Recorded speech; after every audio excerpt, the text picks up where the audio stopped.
हाय नमस्कार जय जगन्नाथ। आज एते सुंदर पाग देखी जेमिति लगिला देहरे पशिला जीवन। एई वर्षा को देखी आम पिला बेलर कथा मने पड़ीगला। आज आमे जाइथिलु मार्केट। मार्केट नुहलो मार्केट अंडा सहेइथिला आइसक्रीम रो भेट बाट।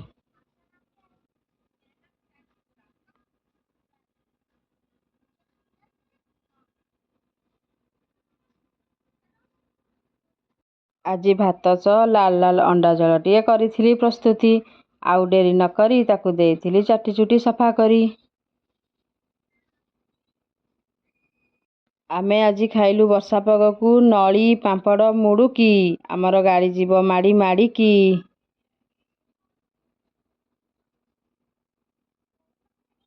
खाई सारी आमे दी जन कप बाड़ेकी पी देइथिलु चाहा को। तापरे इवनिंग टाइम रे आमे पळेइथिलु सामान आनिया पई। एठी अंशु बाबार हरकत को देखंतु।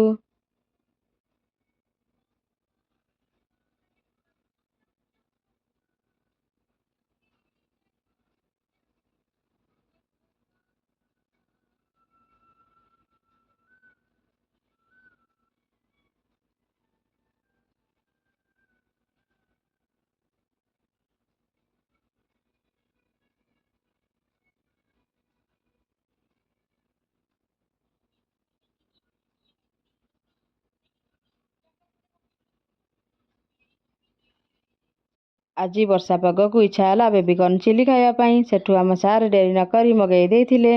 पार्सल आसी पहुँची गला धौलीगिरी टावर 1 आधा घंटा रे। मो वीडियोटी जदि आपको भल लगी निहाती निहाती लाइक शेयर सब्सक्राइब करिया को जमा भी भूलिबेनी।